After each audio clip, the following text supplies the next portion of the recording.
Welcome to Trust the Journey. I'm Melanie Curtis. And I'm Jason Moledzki. Our mission is to live, laugh, love, and learn together with you. We're here to create conscious connections, to grow and to contribute through our practice of openness, honesty, vulnerability, humility, and trust. Trusting the entire journey.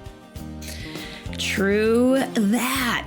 Team, if you want to find us on the internet, go to trustthejourney.today. That's our website. It's our Instagram. We invite you to engage, to like, to comment, to share these episodes with anyone you think they might help.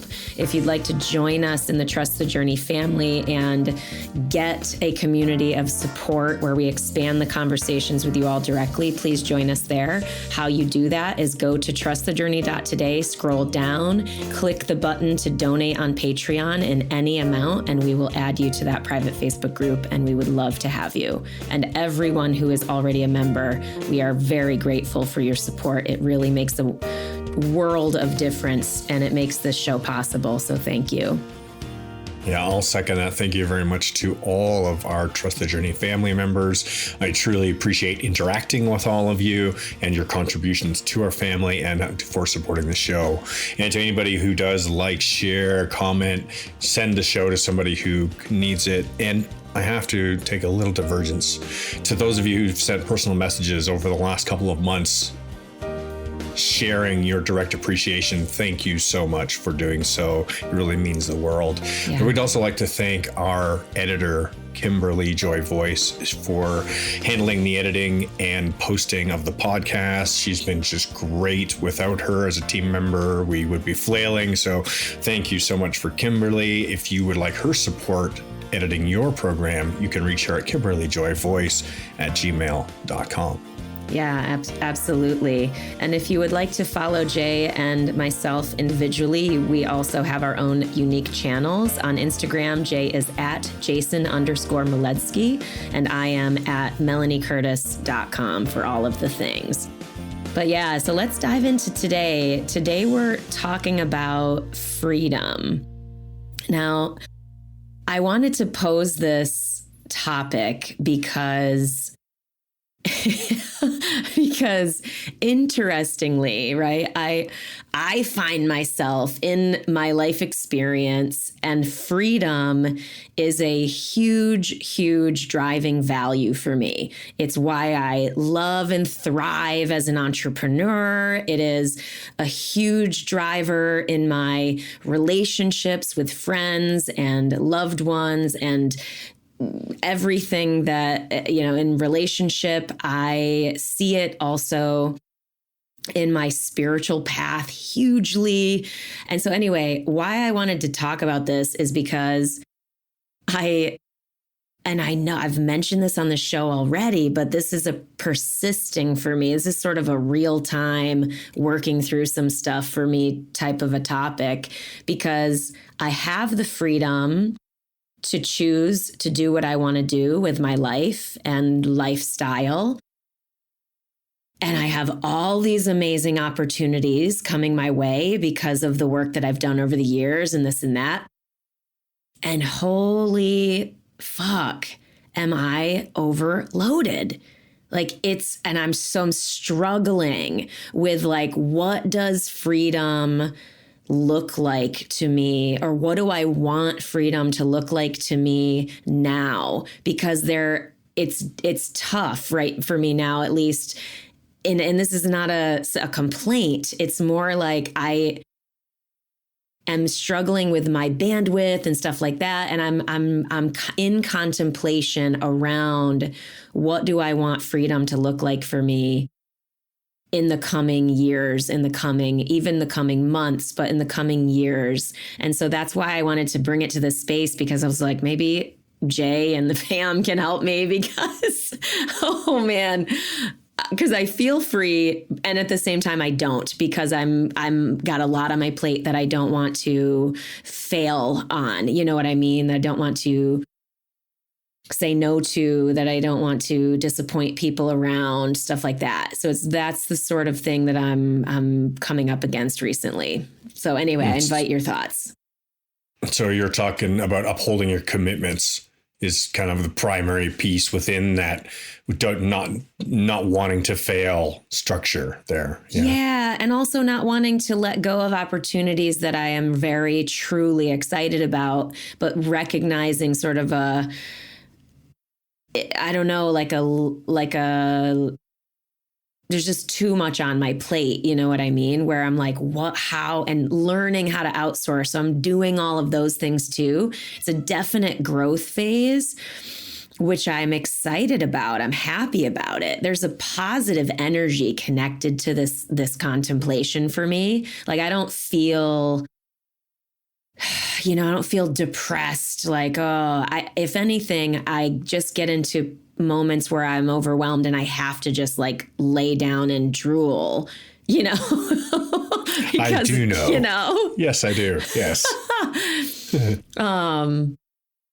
Maybe it's a perspective thing too, of like maybe there's just some old stuff I need to let go of around what it quote should look like. What does excelling look like as it relates to these commitments that I've taken on? What are those timelines needing to look like? Maybe I'm needing to adjust that a little bit because everything's good, like it sounds silly, but like everything's good. It's just taking some time. Like it's taking maybe longer than I would like, which is normal. So yeah, anyway. The last couple of evenings I've been extremely overtaxed. Mm-hmm. And one of the ways that I've found for myself to maintain the ability to push through a late shift of generally doing some kind of like a data entry kind of stuff. Like I'm doing menial sorting and organizing kind of tasks to like dial in a bunch of things that need to be organized. And in the same time, I've been watching some television in the background. And the point of this is I've been watching this guy and he's built himself a log cabin by hand using hand tools. So here's a young man who's made a decision to carve out a piece of land. He's in the Swedish forest. And so he's got a plot of land. His grandfather lives nearby. And he is cutting the trees by hand with an axe and a saw. And then he is hauling the trees by hand with a pair of these big kind of caliper things that you use to drag logs. And he's got other logs that he rolls them with. So he's one man building himself a cabin alone in the woods. Wow. And it's a 4-year project to get it from this is where I'm going to put it to it being a cabin with a roof on it. Not finished yet, but the basic, the most of it's there.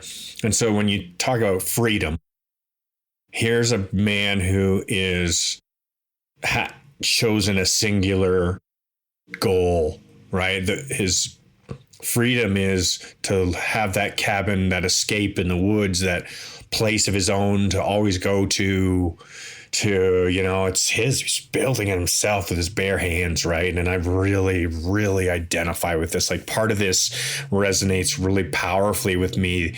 The idea of like, I'm going to go and carve myself out a little space in this world that's mine, and it's going to nurture me and it's going to hold me. It's going to be my nest, my safe, warm place to go.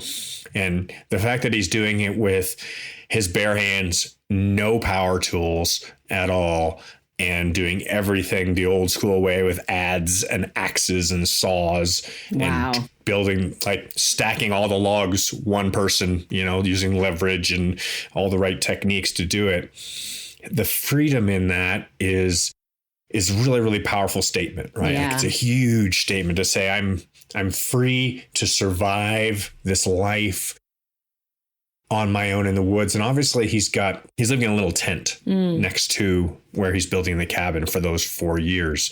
And it's a little yurt, right? Yeah. And he's obviously got his little setup in there. And I know a lot of my friends who live kind of dirtbag lifestyles because they choose that, right? Right. Highly educated people, rocket scientists, right. who choose to live in their beat up little van and drive around so that they can park down by the river and have that freedom, that decision.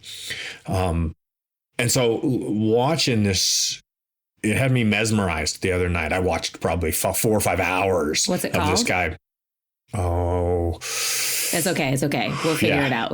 But noted. I saved it in my YouTube channel so I can pull it up. Cool. But I have not been paying close enough attention to the details. But it's the great thing about it. He doesn't talk for the entire time. It's just video of him doing his tasks. Wow. And then he's edited it down. So there's no speaking. So it's the kind of thing that can run in the background while I'm working.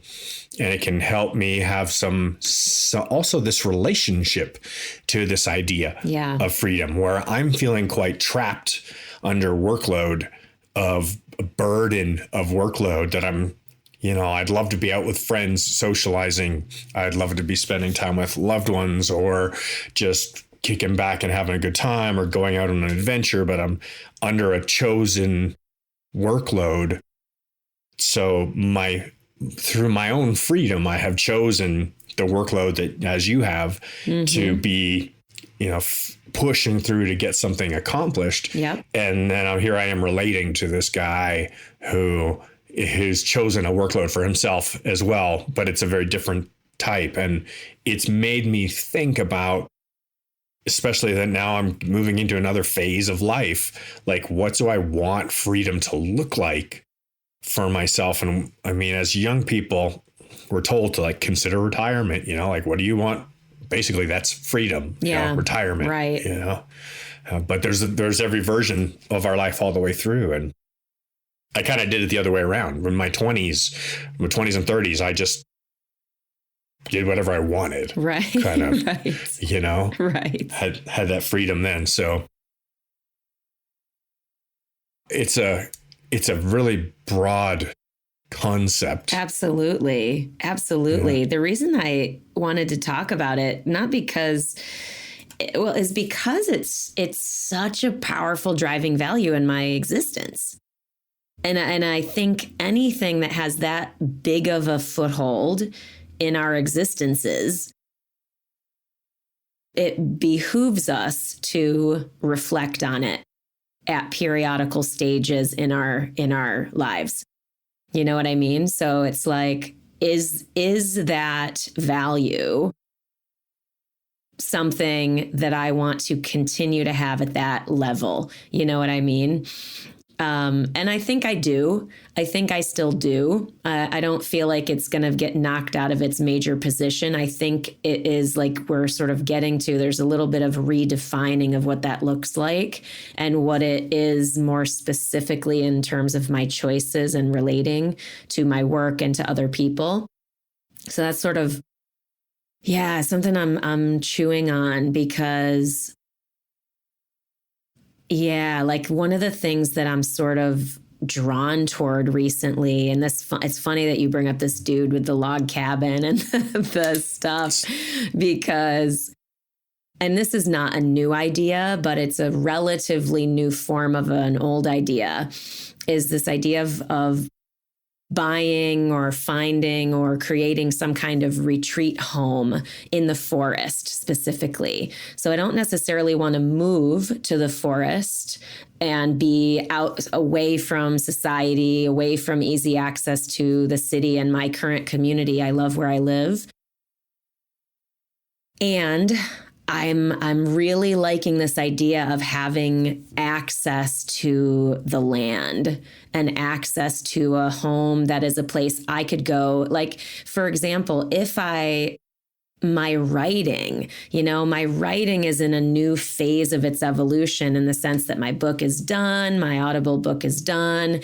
I have this Matilda's joining.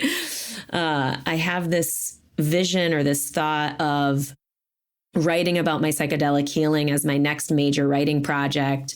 And a lot of writers in my, just intellectual circle, a lot of people that I know about have had experiences where they go to a place and they really sit and focus and make writing their primary focus. And that sort of appeals to me. This idea of at some point, and then whether I need a retreat home or something, like, again, these ideas are just sort of bouncing around, not really in a fully formed state yet. But I like the idea of that. You know what I mean? Doing some kind of longer term retreat, focusing on writing.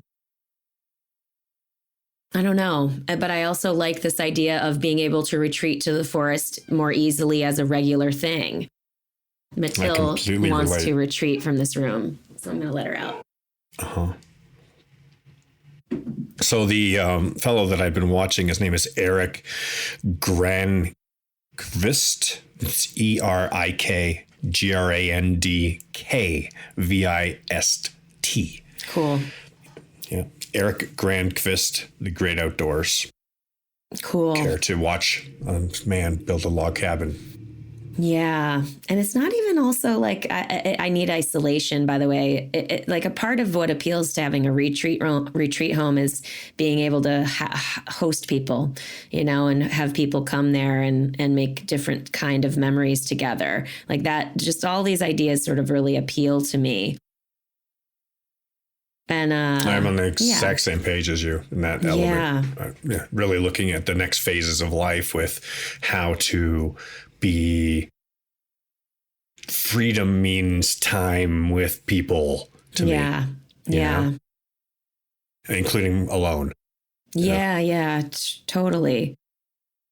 So I wrote a little note, and it's a question, is what does freedom mean to you?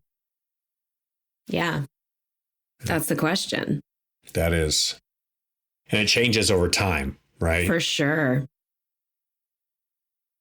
Yeah, I think it's depending, the definition depends on the lane of life that you're looking at. Like freedom in a relationship is, in a love relationship or even in a friendship, is just defined, or a professional relationship is defined differently for every person, for every single person. You know what I mean? Like I think that's an interesting part of the conversation as well. Looking at that, and how do you define that among partnerships? It takes a lot of practice, a lot of communication, right? Mm-hmm. I think at least from speaking from my own experience, that definition has varied vastly through the different relationships that I've been a member of. You know, at times that concept of, you know, what is freedom or what are the boundaries within a relationship is another way to phrase it. Yeah. You know, how much freedom do you have, or what are the boundaries within this? And that depends on what people's comfort levels are and what people's desires are, and, you know, and personal, you know, like self-confidence and trust and all these concepts. So no, that's a whole conversation in itself. Yeah, definitely. You know? Yeah, I think you are right in that it speaks to the skill set of communication. When we're talking about defining freedom among others, it would require a high level of introspection, situational and self-awareness, and the communication skills to go around that. Not that you need to have those skills in order to start those types of dialogues, but it gives you sort of a roadmap of like, these are skills I could build that would help me foster more aligned freedom in my life. You know what I mean? If part of the question is, we want the version of freedom that we're after, well, okay, cool. How do we get it? Okay, well, if it's in relation to other people, which almost always it is, if we are not complete recluses and isolated people, then there are other people involved. It behooves us to get those skills. You know what I mean? Like, it calls us toward that skill set of self-awareness, of leaning in. What is it? And again, asking these questions periodically, because I think, you know, that's one thing that I want this particular conversation to highlight is, and why I brought it up, why I was like, maybe this will help me, so I'll bring it to Trust the Journey, is that it's the iterative process, right? Like I might have defined this one way 5 years ago, and today I need to look at it again. I might have defined it differently a year ago, and I want to look at it again. Certainly, again, reflecting back on myself as a 20 something, it's so different, so obviously different. Had I done no reflecting over those years, holy fuck, where would I be? So I like this notion of just being willing to reflect on what this means for us, I think is important as well. When I was in my 20s and 30s, obviously freedom to me meant being able to jump as much as I possibly could. Yeah. Or wanted to. It meant being able to train, being able to jump, being able to compete. Like that, like freedom was all about empowerment to go and do what I desired to be doing at that time. So having access to something meant freedom. Yeah. And now that's not even on my list of like what I want or need on my day-to-day basis. And that concept, so that checking in with yourself, like it just changes, right? Yeah. Like as life goes by, what is important changes as we go through the different phases. Yeah. There was a time in my life where, and this is an interesting one because it's kind of cyclical, I lived in my van when I was in my early 20s, and I traveled around and I skydived. I had an RV. I went around as an AFF instructor, a tandem instructor, a videographer, a packer, and just rolled around from drop zone to drop zone and had the freedom that I didn't have a 9 to 5. I didn't have a singular employer. I wasn't locked into renting. I was like really like reaching for this concept that a lot of people are looking to try to achieve in this world of like kind of the digital nomad, van life kind of person who's like, I have the freedom to move at will. I work when and where I feel like working, or when it's convenient and it makes sense to do that. And then I have the freedom to go and explore new places, meet new people, have new experiences, all those types of things. And so that came up for me in my 20s. And then it came up again in my 40s, where, just recently over the last couple of years, I built myself a van and I switched to becoming a digital nomad and started kind of reliving some of that same things. But that form of freedom, like every form, gets exhausting. Yeah. At some point it becomes tiring and it starts to weigh.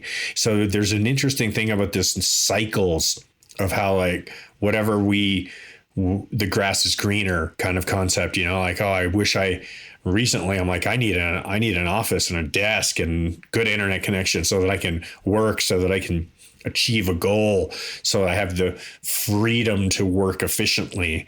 And there's that long-term goal setting is all there for the bigger purposes. I want to be able to sit back in 5 or 10 years and connect with loved ones and spend large amounts of time without having to be so distracted or dedicated to other things. So I think it's important for us to recognize that cyclical nature, at least in our own desires towards freedom.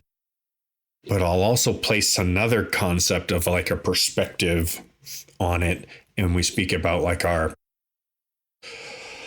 we live in the land of the free, USA is founded on this concept of freedom. And it's something I've vastly struggled with through my experience as a privileged white man. Right. I've still struggled with this concept of freedom when it comes to how we actually live in the world, because I still never feel that. I still struggle with like, do I really feel free?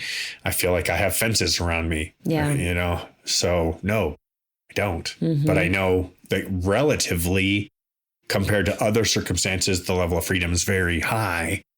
Compared to some others, it's very low in relative circumstances. So it's a big topic. Yeah. No, totally. I think that's the question of, societal forces that we choose to live in, spiritual guardrails that we, the societal, this is the thing, like theoretically you could go live somewhere else, or you could go into the forest and live off the grid and not really partake in much of the societal pieces. And I say you, and I mean you general, the societal pieces of the USA, for example, given that's the country that we're currently in. Theoretically, obviously not really, because if you're on the soil, theoretically you are, just subject to those laws or whatever, and the potential repercussions of those laws and the way that those laws are upheld. So yeah. I mean, that's an interesting part of the conversation too, where I don't know that. I don't even know what to say about that. It's sort of like, it's almost like that part of stuff you ignore for a majority of your life because it's so big and it feels so impossible to make any impact around. This is sort of one reason why, I know it's so weird, but like I've had this sort of long-standing sort of aversion to police in general. My dad's a cop. Like I have lots of positive influences of police and all that in my life too. So I'm not trying to make some negative commentary about police. I'm talking about my emotional reaction to them. And this is me talking as a privileged white woman. If anyone is going to be theoretically protected by current American police, it would be me. And this is also why I have this deep pain when I hear about mass incarceration and how, people of color, Black men in particular, are so proportionally, incarcerated. And that's just like, oh my God, the idea of being incarcerated in a prison for like the entirety of your existence, that makes me think of frickin' Viktor Frankl and how the only access to freedom then at that point is spiritual. Yeah. You touched on this concept of like, you just ignore it or you just accept it. And I can remember being young man, somewhere in my early teens, would have been mid-teens, and really, really wanting to do exactly what Eric was doing, was like go into the Canadian wilderness and get some crown land and build myself a cabin and run away from society. Because as a young person, I felt, even in an incredibly free place like Canada, where I grew up, I still felt incredibly restricted by the societal expectations, the boundaries that were put around me by religion, by my parents' religious choices, and by the structure in the school systems that said what is right and wrong and how I should or shouldn't feel about things, or what is and isn't okay or to express is or is not okay. And all of those things made me really angry. It really frustrated me. It really infuriated me that I couldn't just be whatever I wanted to be, because I remember being somewhere in that transition between being a child and being a young adult, and realizing, oh, I can't just be whatever I want. I have like all these things impeding, like fighting me or trying to stop me or trying to tell me not to. And realizing that this word that we hold so powerfully up of like freedom, like this is what we fight for, and the relationship of that to wars. And it really confused me and angered me. I'm like, okay, how can we have this concept of freedom, but then be so bounded by concepts at the same time? And I mean, this was me as a young man. And then at some point I just go, what the hell am I going to do? Yeah. This is society, right? Like I just have to accept that this is the society that I'm in, or I have to try and change it. Yeah. And we see this, there's, you see the young protest minded, empowered, empowered youth, late teens, early 20s that are just like out there demonstrating, out there with a voice, out there trying to make that change. And I think that that's something that's really, for me, I observe that there's a time in our lives, kind of for everybody, where as we come into our own, we realize that we don't have the freedom that we feel we should. Yeah. And we either decide to speak up about it and make it a point of action for ourselves, or we decide to just accept the way things are, or we try to find a way to kind of skirt through the lines, and sneak in between and be like, all right, I don't need to fight and be an opposing force. Because what's that? Freedom? An opposing force? That doesn't sound like freedom to me, right? And accepting something sounds like you're just being caged, or you're just, being locked up. And then, in my choice was to kind of like, well, I'm just going to try to disappear in between the lines, kind of like, where can I not have to fight for something, but to just exist, Yeah. Yeah, man. I'd be curious what people think about that, what their experience is like. If anybody listening, I would totally welcome your thoughts on this. Like, what is your experience of that? Because I feel like that realization of being sort of trapped or caged inside in a certain society. And listen, I also have perspectives in my life of people who love it here, because they have perspectives of being far less free in other countries, far less opportunity, so they're here in the United States, and they are just super thrilled and super grateful. You know what I mean? So that's something that I definitely do to sort of free myself from the frustration of feeling unfree, is I focus on the parts that are really good. And I focus on the parts where I do want to take action or do want to speak up, you know what I mean? Then that's a version of freedom, whether it's this conflict energy, but it doesn't necessarily have to be conflict energy. It can be the energy of being heard and seen and taking up space. You know what I mean? You hear a lot of that in terms of when you're talking about women's rights and all of that, where for so long, women have been sort of societally taught, ideologically taught to sit down and smile and shut up. You know what I mean? Not necessarily in those terms. Sometimes I'm sure in those terms, but so this notion of taking up space, seizing your seat at the table, as it were, that type of notion of being in the room and being a voice in the room. And the room nowadays is the world. It's so easy to have a voice because we have the internet and we have public platforms that we can make our own. Not saying that everyone's platform is going to have the same influence or impact, because platforms vary in impact and influence, but that feels like an aligned version of rising to me. It feels like freedom when I free my voice. Like, that's one reason why I value doing Trust the Journey so much, is that I am grateful for the freeing of my voice and of myself as a person to be in the world in this process that we're in as being human and growing and learning and all the things that we value. Yeah.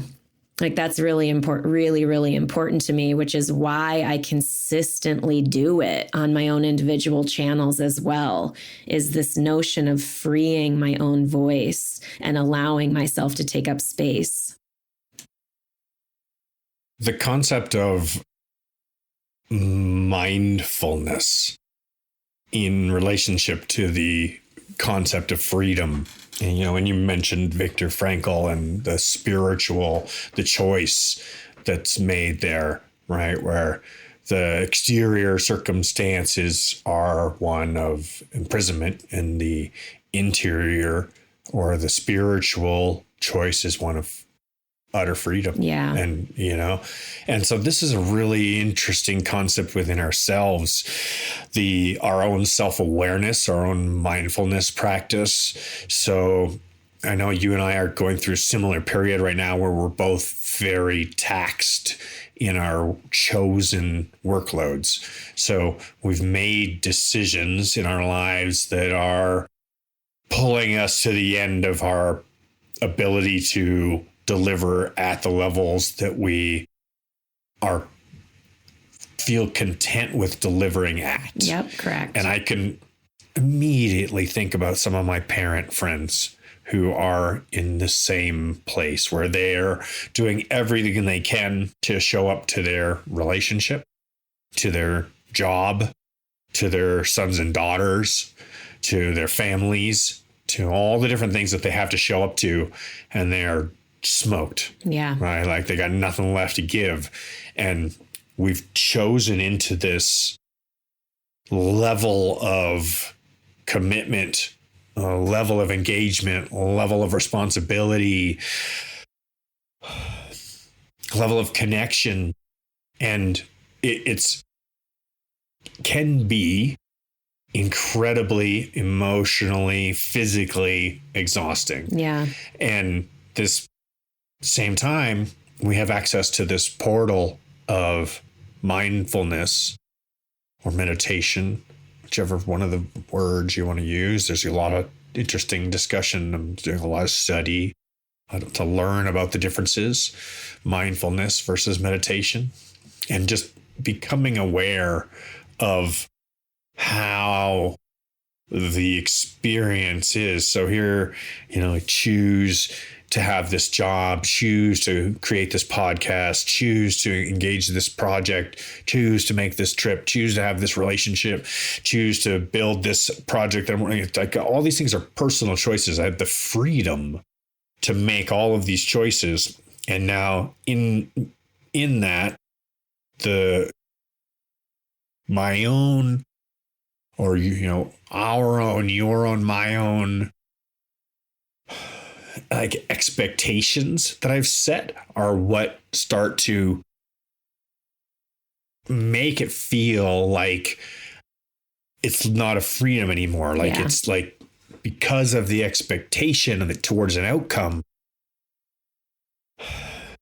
there's a feeling of like not achieving, not meeting whatever desired outcome we want. And that's an attachment thing, right? Like that's attachment to an outcome.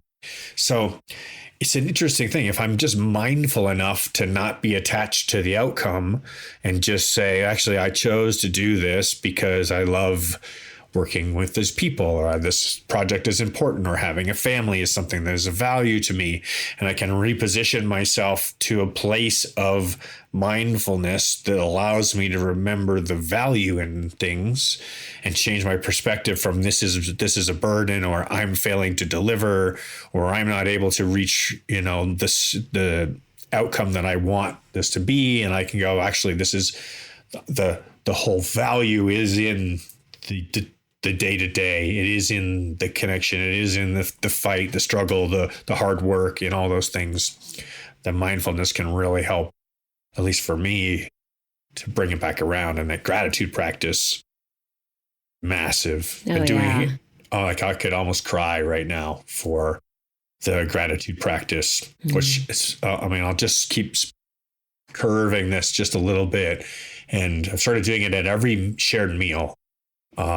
Clasping hands and doing what I used to do when I was a little kid with my mom, and having a gratitude practice. And it's not just saying thank you for our food. It's a real true gratitude practice of saying, this is what I'm grateful for today. Yeah. And like help anchoring those reminders of all the gifts that are coming in, constantly coming in, on how everything is really for us. And that's been really helpful for me lately. I've been trying to keep it together at times. Yeah. I think the other side of that coin is the fear side, the attachment, like you mentioned, the attachment to outcomes, the level of performance we are content delivering at, which implies that there's something wrong with delivering at a different level. And that's all self-imposed, as you said. Interestingly, someone I really respect in my network, she shared recently about how she took a meeting sabbatical, which is, I mean, I don't know the exacting story around this, but basically, in short, she sort of took a sabbatical took a break from any non-critical meetings, like no, how are you doing meetings, no, like meeting up for coffee. Like she just took a humongous break from excess connecting. And instead, and this sort of is resonant with my word of the year, my word for 2022 is focus.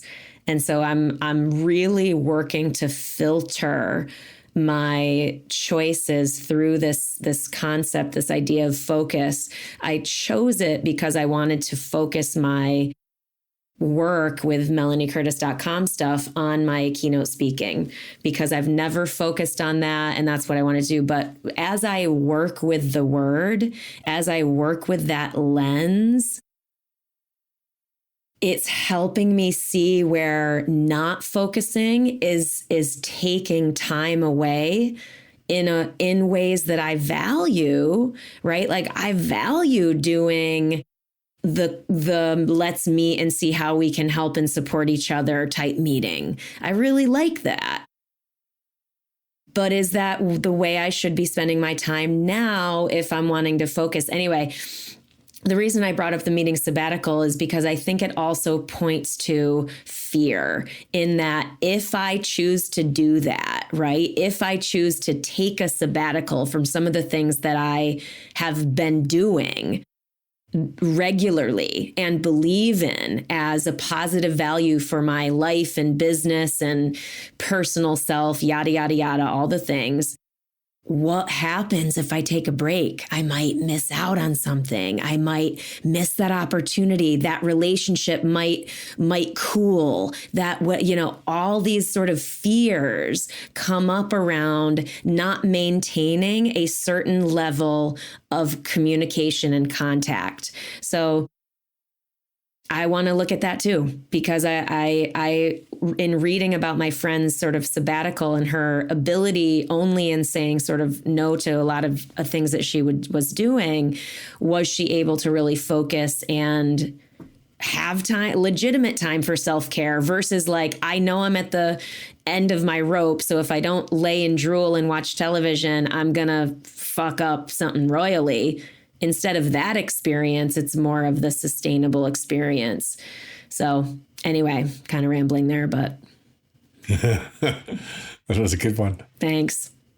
I also have a word for this year that I put down for myself when I was going through my goals and intentions for 2022, and the word's change. I wanted to have this freedom to change. Nice. Yeah. I felt like there's been a lot of things, the walls that I've created for myself in who I am and what I do and how I do it and the way that I do it or why I do it, who I'm doing them with. Like all these things are like, they're all preconceived. I made all this shit up. Yeah. Right. And so I chose the word change this year as my like hashtag 2022 word of the year. And it's there to remind me that everything changes. It's amazing how fast it changes too. Sometimes like in just an instant, a whole world turns upside down. And sometimes other times it feels like it just crawls. But I really feel that there's a cyclical nature to it. I think that the more we relate to our universe, to our the seasons in our year, as well as the seasons in our lives, and embrace that idea of change, and that there's going to be different versions of freedom, of what that looks like. Yeah. Yeah. Even just talking about that. Well, go ahead, keep going. Oh, I was just going to say, there was a time for me where I lived without a phone. I went for 10 years without a fixed address, a phone, or a bank account. Yeah. So I had that young, like wild and free kind of life experience of like, that was me escaping the boundaries of societal norms by like, I'm not going to have an address. I'm not going to pay rent. I'm not going to have a bank account and pay fees every month. And I'm not going to have a phone where you can reach me because I need to be available to you. So your friend who's like taking a sabbatical from meetings, I'm like, same thing. I'm going to take a sabbatical from everybody. Like, yeah. Listen, do whatever I want with my life and not be available unless you happen to find me on this earth in person. Yeah. And even then I might not have time for you, depending on where I'm at, and that change, like there was a period where that was really what I wanted.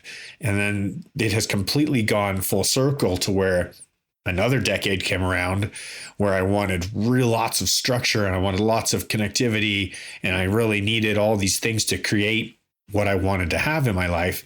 And then came back to the other thing, took a complete sabbatical and went no phone, no contact only had contact with one person for 6 months. Wow. And went on a through hike on the Appalachian Trail to like fully unplug and take that, like, let's just disconnect for a while and check in with self and see how I really feel about the direction that life is going in. And whether I want to make any changes to that. Yeah, I love this notion of change. I think it's so interesting how the fear can sneak in, certainly around change and perceptible. What if the fear of the unknown? Like how do are we free to change if we're fearing the uncertainty of going into something theoretically unknown and new? Obviously, that's a major block, but it's funny. I was thinking earlier about this notion of freedom versus the freedom to choose having more roots.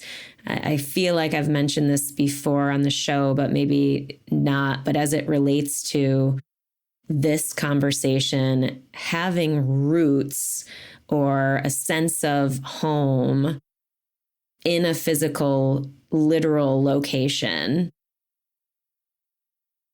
could be perceived as a lack of freedom by some. But by me, who has had a life much like yours that has been very transient, very mobile life, which I love. Like I still feel very, very at home, traveling, moving. I feel a lot of comfort in that experience. And so I still do that. But there is a part of me that is wanting to feel free to sit, to be more still, to be less transient, to have the experience of cultivating roots, which is a big reason why I've leaned in so intentionally to my community here. And I'm glad I have, because I feel like I have a community here, a totally different community outside of the skydiving community that is something I've worked to create for myself. And I love it. I'm very, very grateful for every person in my Jersey community and New York community. Yeah, it's just different, but it took that sort of realization a while ago to recognize that's something that I felt like I was missing because I was sort of blindly valuing the other thing and sort of fearing what it would mean to my freedom if I were to actually double down on a physical location. I was really scared when I made my decision to purchase a house the first time. Yeah. That was really scary. The idea of having a mortgage after living debt-free for, 20 years, like never had any debt. Mm-hmm. I didn't want to go into this idea of like, I have to go to work every day because I have to pay a mortgage. Because if I default on it, I now lose all the work that I've done. So the freedom of having a roof over my head was something I have to earn, but it also meant being trapped. So there's this weird kind of oxymoron, double-headed sword or double-edged sword type scenario where you're like, oh, I have a warm, safe place to come home to every day. I have an investment where I'm not just giving my money away to a property owner, a landlord. I'm actually investing in myself and my family for the future. But at the same time, I'm trapped is now I have a mortgage. And it means I can't just stop working and wander off and go do something else that interests me. I have to follow through. And so the versions, right? The versions of freedom there are reflected. Yeah. And that begs the question of, okay, if one does want that, how could they do that? How could they mitigate like that piece? How could they feel less trapped? If you know what I mean? If freedom is a driving value and that's important to you to feel, how can you earn more of a down payment, or like just what part of the process does one need to learn more about such that they don't feel as trapped when they go into that experience? Yeah. And I'm speaking about that for myself, but others listening as well.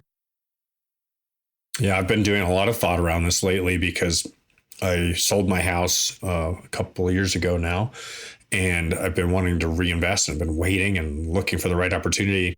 And I don't want to just buy another house and have another mortgage, or even just buy outright and just have a place to live. I really want to grow and to change and to create spaces that are going to foster connection and healing and a celebration and art and all these things that are important to me.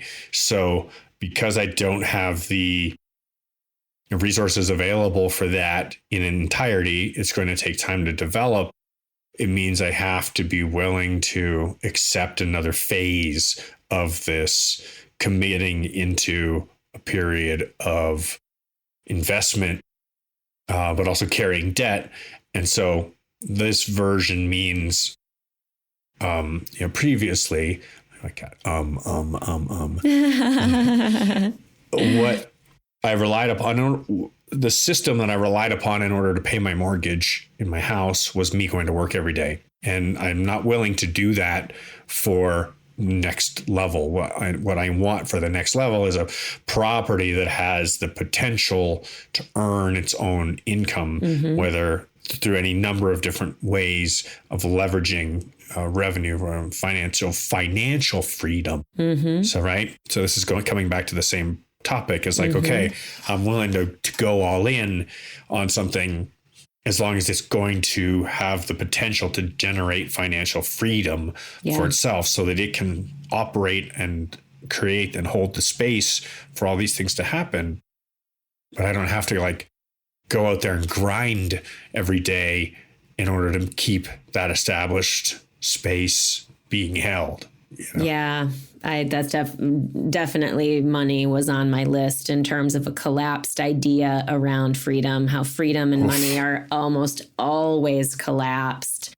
If we are living in this society, theoretically, where there is going to be some part of the feeling of freedom collapsed with money.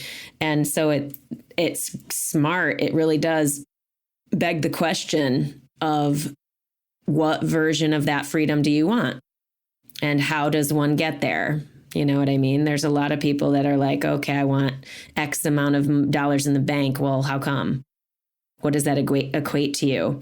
And or the alternate version of that question of how much money would you need in the bank to feel safe, AKA to feel free? Yeah. I think it's very different for every person, but definitely a part of the freedom conversation is the financial freedom piece. That's a huge thing. I can't believe it's taken us this long to get to it. We're tired. we're allowed to be imperfect. I was just like, oh, I don't know where this is gonna go. So thank you, everyone listening, by the way, for bearing with us today. We're both fucking exhausted, but it's true. Anyway, go ahead, Jake. Well, do you think there's ever been any other topic that's more, I mean, for me, I grew up in poverty. So financial freedom is like, it's the number one limiting factor, And I can't believe it's like near the end of the episode when we're going to talk about that, because it's almost so obvious that you overlook it. Yeah, exactly. Because I think that's like actually you said, true. They fold into each other is a great way to describe it, because there are those of us in the world who are privileged to have financial freedom. We're born into it, or it arrives in our lives somehow, or we work for it. Whatever means it comes to be. And then suddenly it's not the thing. That money is not the limiting factor anymore. And that's a concept that a lot of people hold as what freedom means. Yeah, correct. Right? Like that is like the definition of freedom for a lot of people. And I don't think about it that way. I think about the concept of having financial freedom is just like having a really awesome set of tools. Mm-hmm. It's like I could go to the garage and open every door in the biggest toolbox, and every tool I would ever need for anything I would ever want to do would be there. Yeah. That doesn't mean that I have the skills to use those tools, or that I can build or create anything that I want, or suddenly I'm going to have all the things that those tools are capable of creating.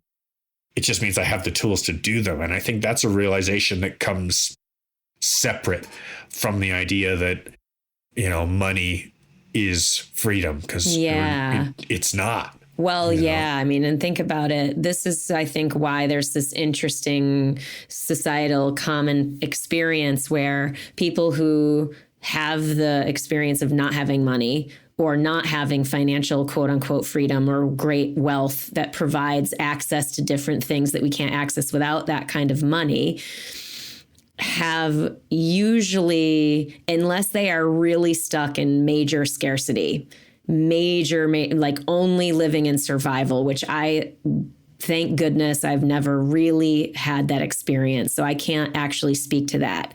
So I've never had the life experience where I am just, all I can do, every single paycheck, dollar and cent goes to putting food on the table. I've not had that experience. So that can be really difficult. Maslow's hierarchy, like if we don't have our survival needs met, it's very, very difficult to go up the ladder to spiritual enlightenment and all those things, relational connection, all that stuff.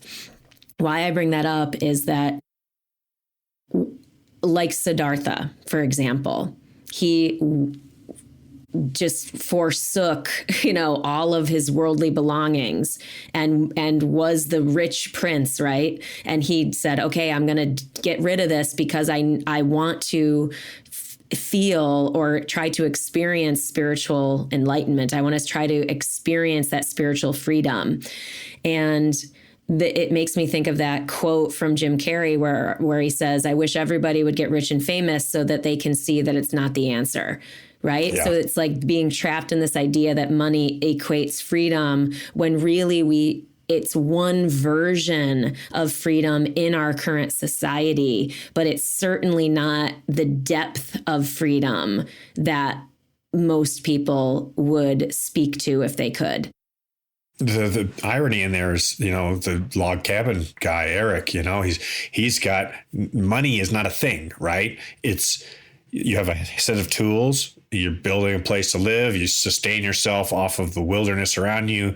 Money is almost not part of the equation if we look at it from that, sustain yourself in the world kind of perspective. But like you said, it's that tool in the toolbox. If your concept of what you want to have in life or values or what you want to create include using that tool, then it's necessary.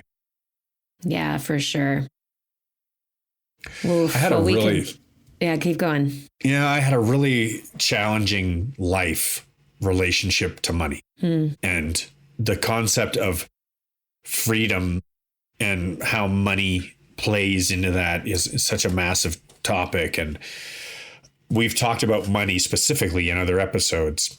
And I just wanted to kind of put a bow on the topic before we close this out, because that's a really big one for any one of us to spend some time thinking about, where the idea of freedom and the idea of financial freedom need to be compartmentalized as to two different things, because financial freedom is one thing in itself, and true freedom, or whatever other title of freedom we want to have there, is something else entirely. Yeah. So. And the notion of working toward a bigger, different version of freedom may feel like a lack of freedom in the short term.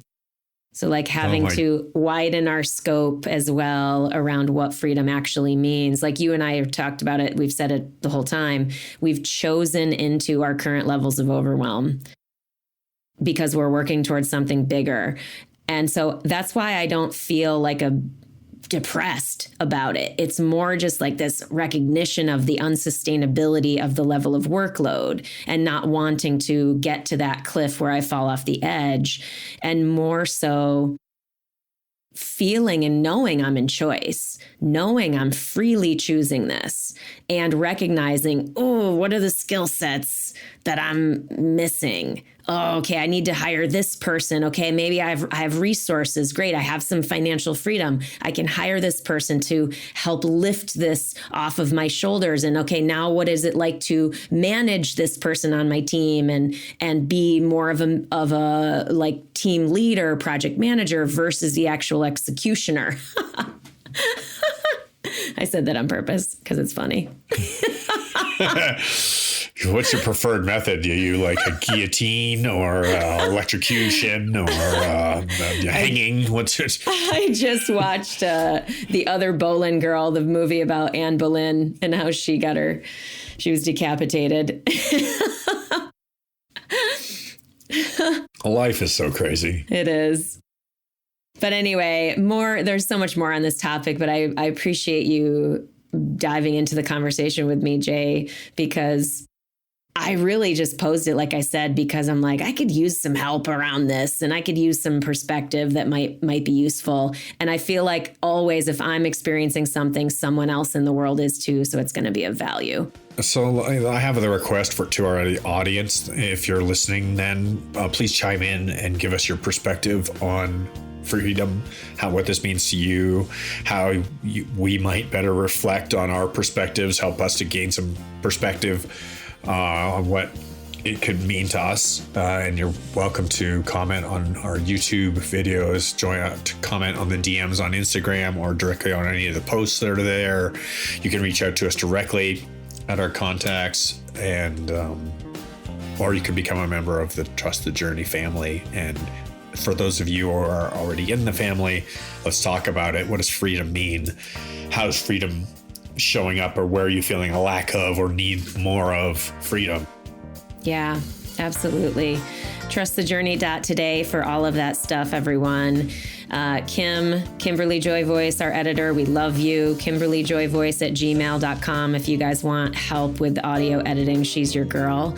But thank you all for listening. Thank you for being with us. We freaking love you dearly and deeply. Enough said. Anything else, my friend? Love you. Have a great day. Bye, everyone.